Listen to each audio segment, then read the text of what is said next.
Hi, it's Cindy recording part 2 of the Chapter 7 Handbook Exercises review. I remembered after I closed part 1 that I did not go over the guideline that would be applicable in the case of acute and chronic cervicitis. Each unique ICD-10-CM code may be reported once for an encounter. So this applies to bilateral conditions when there are not distinct codes identifying laterality, or two different conditions, which is true in this case of acute and chronic cervicitis, two different conditions classified to the same ICD-10-CM diagnosis code. So in other words, you only report it once. And that's Coding Guideline 1B12. All right, so now we'll go to the next one. And this is brain damage following cerebral abscess 7 months ago. Exercise 7.7, number 3. Looking at our pathway, damage is our main term, brain our subterm, and it is non-traumatic because it's an abscess, it's an illness. It's not an accident or brain injury in the sense of someone being hit in the head or sustaining a head injury during an accident. So G939 is our code for the brain damage, and then for the abscess, we're going to actually look up sequela. So let's move to our document camera, and here's damage, brain, non-traumatic, G939. So if we turn to G939, the very general code, G939, disorders of the brain unspecified. As unspecific as that diagnosis or that description is, it's the best you're going to do in this category. So G939 is correct for brain damage. It's the sequela of the abscess that's most important to us. So we're going to go back and look up sequela. Sequela of abscess. G09. Sequela of inflammatory diseases of the central nervous system. And since the brain is considered to be part of the central nervous system, this is the right code. Code the first condition resulting from the sequela of the inflammatory diseases. So the first condition we coded was the brain damage, and then here's our sequela code. Now I want to talk about which guideline is applicable in this case, and this is the one I chose. The coding of the sequela generally requires two codes sequenced in the following order. The condition or nature of the sequela is conditioned first, and the sequela code is sequenced second, which is what we did here.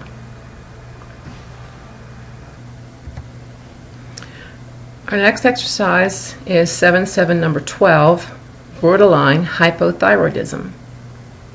And if we look up hypothyroidism in our index, it is E03.9. So let's go there to our index, and you can see here's your hypothyroidism. And we're looking to see if there is a classification for borderline hypothyroidism. And there is not. So this is, it doesn't seem to be our code. So we're going to go back here and find our code. It's just hypothyroidism unspecified. This myxedema is a word that you occasionally see in the medical record documentation, so just be aware of that word.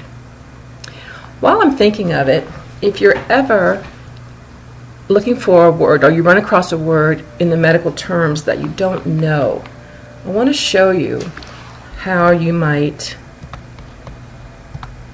find that word. If you go into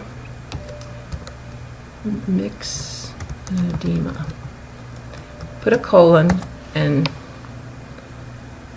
myxedema, swelling of the skin and underlying tissues, giving a waxy consistency typical of patients with underactive thyroid glands. So myxedema is more of a condition because of hypothyroidism. But just think of this sometimes when you're looking up a quick medical term. If you just go into your Google search engine, type in your word, put a colon after the word, and search, you get your definition. And if you want to hear its pronouncement, myxedema, you just hit this little phone. myxedema, Isn't that neat? I use this tool probably at least once a day, looking up a word or it's usually medical terms, because the medical literature is always growing, and no matter how much you know, new terms are coming on the horizon, as well as new medications, new chemicals being used in different chemotherapies. So it's just a good idea to use this as a search engine tool. All right, just wanted to show you that while I was thinking of it. So, back to borderline hypothyroidism. Here is the guideline for that. If the provider documents a borderline diagnosis at the time of discharge, the diagnosis is coded as confirmed, and this would be inpatient, obviously, unless the classification provides a specific entry. And we'll go over that in just a few minutes. Borderline diabetes. There is a code for borderline diabetes. And this particular guideline is coding guideline 1B17. And here's that borderline diabetes that we were mentioning. It is code 73.09, but in the alphabetical index, it's borderline. Under that is diabetes. Under that is R7309. So if we go to the alphabetical index, our main term is borderline, and here's diabetes, R7309. Someone brought to my attention, a professional coder brought to my attention, that using the main term borderline, there are 5 conditions.